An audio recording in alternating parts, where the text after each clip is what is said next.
Hello everyone and welcome to my YouTube channel genius point 102 में आपका स्वागत है। दोस्तों, आज हम पॉलिटी का नेक्स्ट चैप्टर करेंगे, भाग 4 डीपीएसपी। ठीक है, इसके पहले हम भाग 3, भाग 2, भाग 1 के बारे में पढ़ चुके हैं। आज हम डीपीएसपी यानी राज्य के नीति निर्देशक तत्वों के बारे में पढ़ेंगे। ठीक, तो ये कहाँ से लिया गया है? तो ये आयरलैंड से लिया गया है। अब आयरलैंड कहाँ से लिया है? तो ये फ्रांस से लिया है। ठीक है, और हम लोग कहाँ से लिए हैं? तो हम लोग आयरलैंड से लिए। ये कहाँ से कहाँ तक है? तो ये 36 से 51 तक है। ठीक है, अब राज्य के नीति निर्देशक तत्व तो होते क्या हैं? तो देखिए, नीति मतलब होता है पॉलिसी। और पॉलिसी कौन बनाता है तो और क्यों बनाता है? तो पॉलिसी सरकार बनाती है। देखिए, देश को सुचारू रूप से चलाने के लिए हमें कुछ पॉलिसी मतलब नीतियों की ज़रूरत होती है। ठीक, और निर्देशक क्या है? तो नीतियों को निर्देशित करने के लिए कि ये नीतियाँ हैं जो अच्छे ढंग से मतलब किस चीज़ में ध्यान में रखकर बनाए जाएं। इन दोनों तत्वों को क्या कहा जाता है? तो राज्य के नीति निर्देशक तत्व। ठीक है, अब इसमें कुछ कथन दिए गए हैं, उसके बारे में देखते हैं। देखिए, राज्य के नीति निर्देशक तत्व कहाँ से कहाँ तक है? तो 36 से 51 तक है। किस भाग में? तो भाग 4 में। कहाँ से लिया गया? आयरलैंड से। आयरलैंड इसको कहाँ से लिया? तो आयरलैंड इसे फ्रांस से लिया है। ठीक है, अब चलिए देखते हैं। अब इसको डॉक्टर भीमराव जी इसकी अनूठी यानी नवीन विशेषता कहें, डॉक्टर भीमराव अम्बेडकर जी। और संविधान की अंतरात्मा मतलब संविधान की आत्मा कौन कहा है? तो ग्रेनविल ऑस्टिन ने कहे थे। ठीक, अब एक थे कि टीटी कृष्णाचारी। टीटी कृष्णाचारी, उन्होंने इसे क्या कहा था? कूड़ा घर कहा था। कूड़ा घर इन्होंने क्यों कहा? तो देखिए, ये जो हमारे डीपीएसपी हैं ये प्रवर्तनीय नहीं है, मतलब कि अप्रवर्तनीय है। अप्रवर्तनीय क्या है? मतलब नॉन फोर्सिएबल। इसका मतलब है कि आप कोर्ट में नहीं जा सकते, ये गैर न्यायिक है। मतलब इसके अंदर लिखी गई एक भी बात अगर सरकार लागू नहीं करती है तो आप सरकार को दोष नहीं दे सकते हैं। That's it. मतलब कि ये सरकार की मर्जी से है, चाहे वो पारित करे चाहे न करे, आप इसके लिए आप कोर्ट में नहीं जा सकते हैं। ठीक है, और जो एक थे केसी वेयर, उन्होंने कहा था कि भारत का संघवाद मतलब कि अर्थ संघीय है। मतलब कि ये इसका मतलब हम बाद में इधर दिखाएंगे ना। अब देखिए, जो एक थे प्रोफेसर टी शाह, इन्होंने कहा था कि डीपीएसपी बैंक की चेक की तरह है जो बैंक की सहमति पर देय होता है। मतलब कि पोस्ट डेटेड चेक कहा था उन्होंने। मतलब कि ये सरकार की मर्जी से, चाहे उसे मतलब लागू करे या ना करे, आप उसमें कुछ नहीं कर सकते, आप इसमें कोई फोर्स नहीं दे सकते। ये अप्रवर्तनीय है, ये अप्रवर्तनीय। ठीक है, अब आइए देखते हैं एक एक आर्टिकल पे। देखिए, यहाँ पे दिया, इस भाग में निहित प्रावधानों को भी किसी न्यायालय में द्वारा लागू नहीं करा जा सकता, ये गैर न्याय संगत है। ठीक है, और जो हमारे जो अभी पढ़े थे मूल अधिकार, वो क्या थे? तो उचित थे, मतलब उसके लिए आप कोर्ट में जा सकते हैं, इसके लिए आप कोर्ट में नहीं जा सकते हैं। अब देखिए, जो हमारा आर्टिकल 36 है उसमें क्या है? राज्य का अर्थ मतलब राज्य की परिभाषा। भाग 3 के समान जो भाग में 12th में भी राज्य की परिभाषा थी, और भाग 1 में भी जो आर्टिकल 1 था उसमें भी राज्य के बारे में बताया गया। इसमें राज्य के लिए मतलब राज्य का मतलब किसी एक स्टेट के लिए नहीं, मतलब किसी देश के अंदर क्या क्या है उसके बारे में बताया गया है। ठीक है, इसके बाद हम आते हैं 37 में। 37 मतलब क्या है? देखिए, यहाँ पे दिया है कि किसी भाग में निहित प्रावधानों को न्यायालय में नहीं जा सकती, गैर न्यायसंगत है। मतलब कि ये अप्रवर्तनीय है, नॉन फोर्सिएबल है। मतलब कि आप इसमें लागू नहीं करा सकते कोर्ट से, मतलब आप इसमें इसे कोर्ट से लागू नहीं करा सकते। इसमें लिखी गई नीति के हिसाब सरकार की इसमें लिखी गई नीति के हिसाब सरकार क्यों नहीं चल रही है। ठीक है, मतलब आप फोर्स नहीं करा सकते, न्यायालय में जाकर कोर्ट में जाकर ये नहीं कर सकते कि जो इसमें लिखा गया है उस पर सरकार क्यों नहीं चल रही है। ठीक, इसके बाद हम आते हैं 38 पे।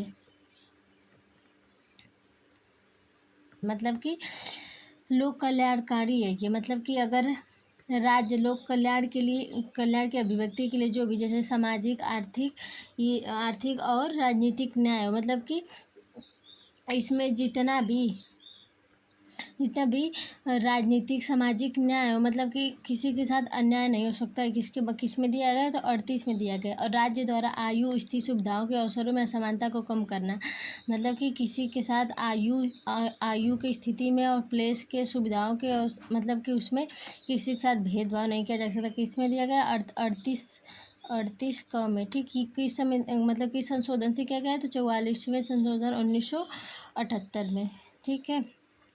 अब आते हैं आर्टिकल 39।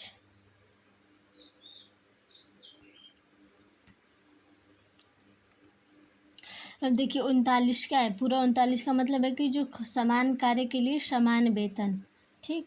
और एक होता है 39A। 39A में क्या था कि आजीविका के पर्याप्त साधन का अधिकार, मतलब कि निशुल्क शिक्षा, मतलब निशुल्क विधि सहायता। अगर कोई गरीब है, चाहे गरीब हो उसके, मतलब गरीब हो तो उसके लिए फ्री में, मतलब फ्री सहायता मिले। आजीविका के लिए पर्याप्त साधन, मतलब उसे फ्री सहायता मिले अगर कोई गरीब है, तो इसको कहते हैं निःशुल्क विधिक सहायता। मतलब कि 39A को, ठीक। अब 39B के समुदाय के भौतिक संसाधनों को आम भलाई के लिए सर्वोत्तम तरीके से वितरित किया जाना, मतलब कि जितने भी भौतिक संसाधन है उसमें आम जनता में मतलब समान रूप से वितरित किया जाना, 39B दिया गया है। फिर 39C क्या है, आर्थिक व्यवस्था के संचालन में धन का संकेंद्रण नहीं होता है।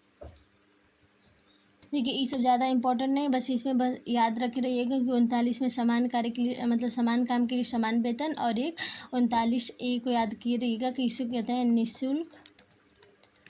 निःशुल्क विधि सहायता, निःशुल्क विधि सहायता, बस।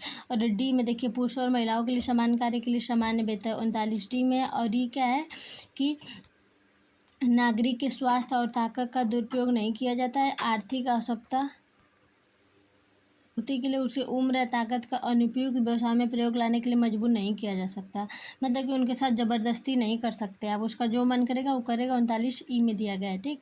और एफ में बच्चों के लिए, 39F में बच्चों के लिए कहा गया है, रुकिए इधर दिखाते हैं, शो नहीं हो रहा है।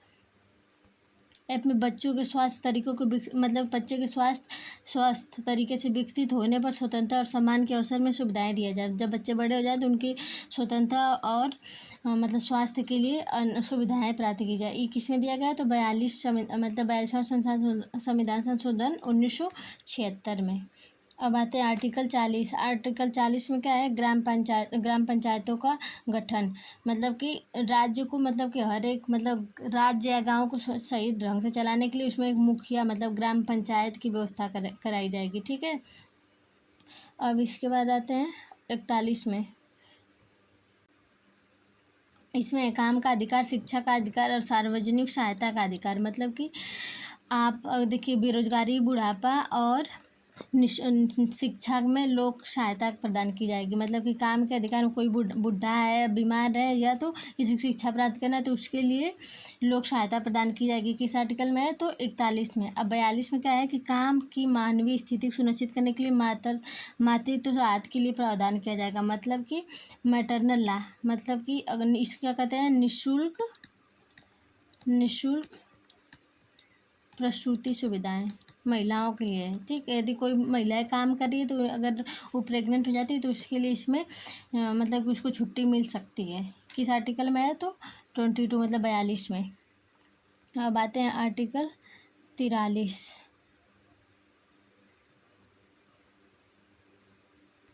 43 में क्या है तो 43 में है कुटीर उद्योग, मतलब कि घर पे बैठे आप कुटीर उद्योग कर सकते हैं, मतलब घर पे बैठे आप बिजनेस कर सकते हैं। इसके लिए मतलब जीवन जीने लायक मजदूरी सुरक्षित करना, उसको आप इतना, मतलब आपके यहाँ कोई काम कर रहा है तो उसको इतना पैसा दे कि उससे अपना जीवन यापन कर सके, जीवन का एक सभ्यमानक, तो मतलब जीवन को अच्छे ढंग से जिए और उसमें सामाजिक और सांस्कृतिक अवसरों का पूरा आनंद ले। इसका मतलब कि समाज में जो सांस्कृतिक कार्यक्रम हो रहा है उसका वो पूरा आनंद ले सकते हैं, उसमें कोई आप रोक नहीं कर सकते हैं। और राज्य कुटीर उद्योग को बढ़ावा देने का प्रयास करेगा, आप घर पे रह के बिजनेस कर सकते हैं। किस में दिया है 43 में दिया गया है।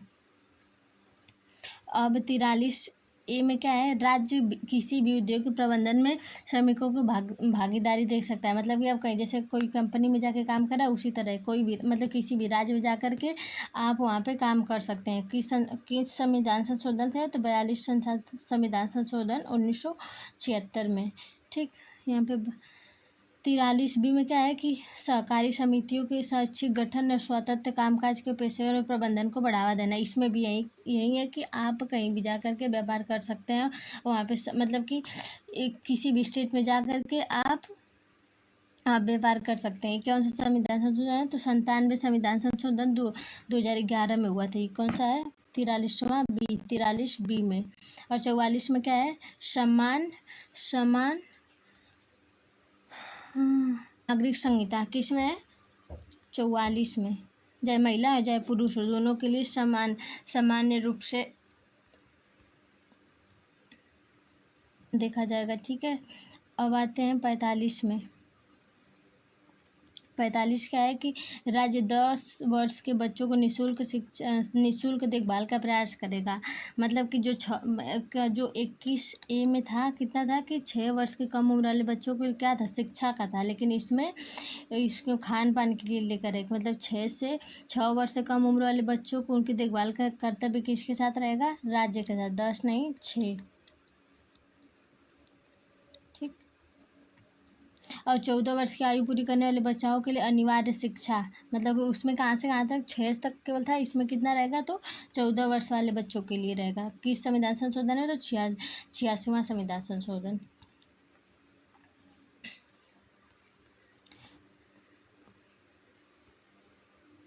इसके बाद आते हैं हम 46 में। 46 में क्या है कि राज्य औषधि प्रयोजनों को छोड़कर नशीले पेय पदार्थों और दवाओं के सेवन पर प्रतिबंध लगाएगा। मतलब कि मादक पदार्थों पर निषेध लगाया जाएगा और नशीली दवाई पर भी निषेध मतलब कि प्रतिबंध लगाया जाएगा। और राज्य पोषण के स्तर को जीवन स्तर को ऊपर उठाने का ध्यान देगा। मतलब कि उचित पोषण स्तर बनाएगा। मतलब कि पोषण आहार को अच्छे तरीके मतलब कि उसका स्तर क्या किया जाएगा? मतलब अच्छा किया जाएगा। मतलब जो स्कूल में कहीं बच्चे जा रहे हैं तो उनके भोजन में अच्छे ढंग से उनको भोजन मिले, इसका प्रावधान है किसमें? 47 पे। फिर इसके बाद आते हैं 48 में। क्या है? राज्य कृषि और पशुपालन को आधुनिक और वैज्ञानिक आधार पर व्यवस्थित करेगा।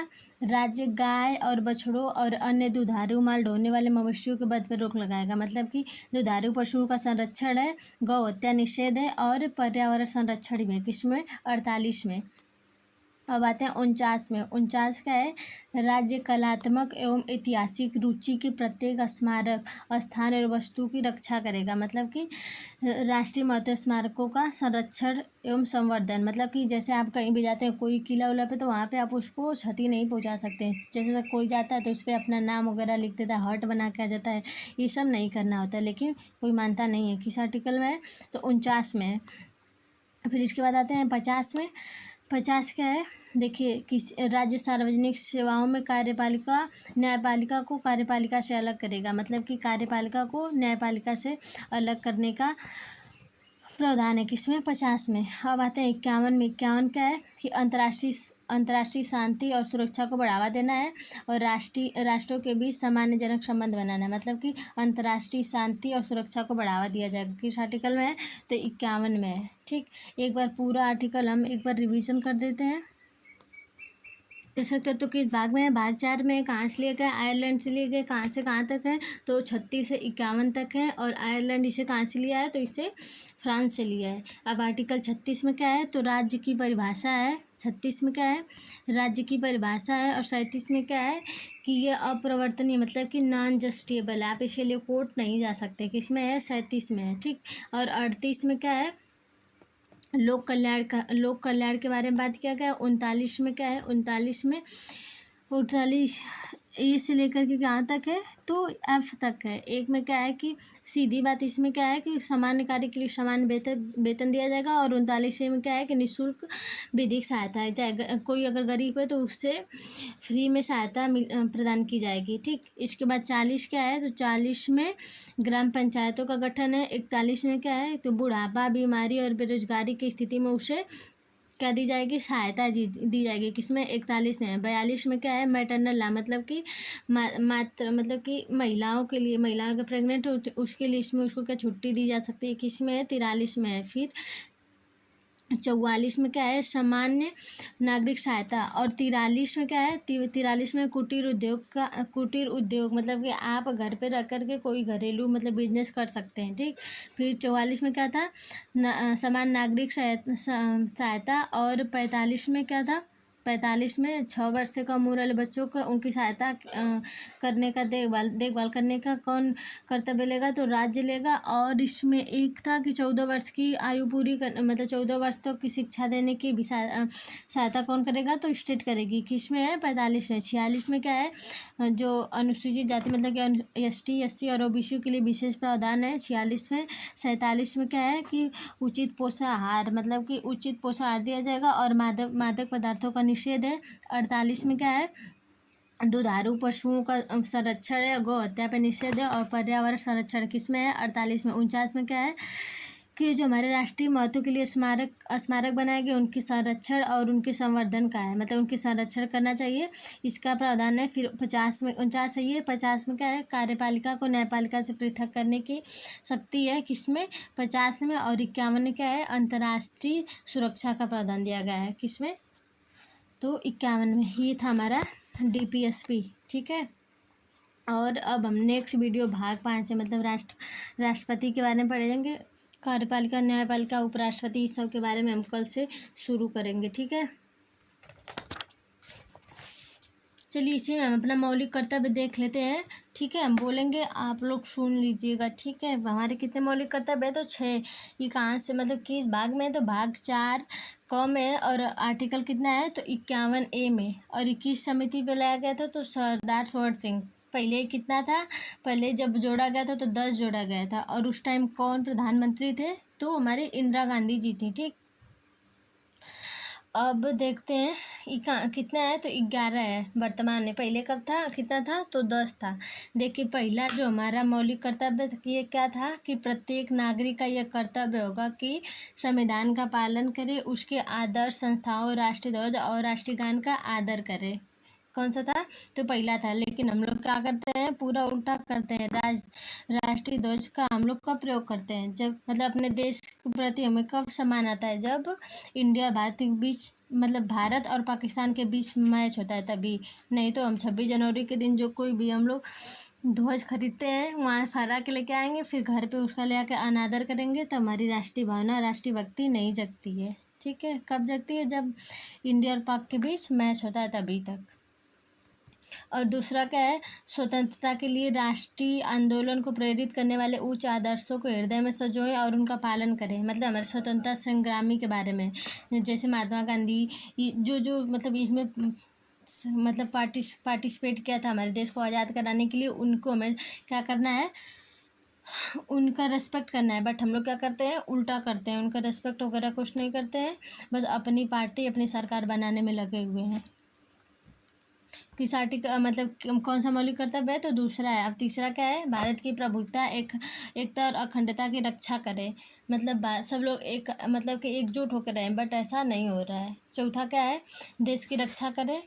देश की रक्षा क्या है, इसमें तो सबको बस नागमोड़ी चाहिए, देश की तो कोई रक्षा ही नहीं कर रहा है, ठीक है। अब पांचवा क्या है, भारत के सभी लोगों में सरलता और सम्मान, भ्रातृत्व मतलब भाईचारे की भावना हो। इसमें भाईचारा और भाईचारा कुछ नहीं चल रहा है, आप लोग बच के रहिए बस, ठीक। और छठवां क्या है, हमारी सामाजिक संस्कृति की गौरवशाली परंपरा का महत्व समझें और उसका परीक्षण करें। मतलब कि हमारी सामाजिक संस्कृति, बट हम लोग कौन सी संस्कृति फॉलो कर रहे हैं, तो विदेश वाली। अपनी संस्कृति को भूल गए हैं, अपने बर्थडे पे लाके केक काट रहे हैं, जबकि हमारे लिए बहुत सारी मिठाइयाँ ये सब हमारे देश में है, लेकिन उस सब हमें मन से हम लोग को गुलाम करके चले गए हैं। और हम लोग क्या कर रहे हैं, उन सब की संस्कृति का पालन कर रहे हैं, अपनी संस्कृति भूल गए हैं, ठीक। इसके बाद देखते हैं सातवां क्या है, तो सातवां प्राकृतिक पर्यावरण की रक्षा और उनकी संवर्धन।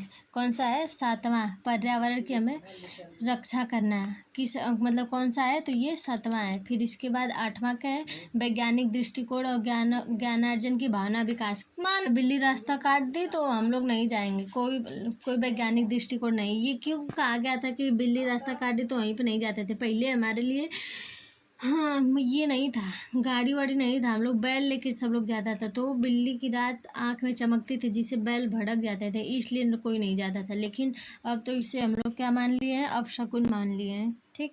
और 10वां क्या है, सार्वजनिक संपत्ति की सुरक्षा करना, मतलब सुरक्षित करना। 9वां है, लेकिन यहाँ तो मिल जाए तो रख ले, क्या कोई सुरक्षा करेगा।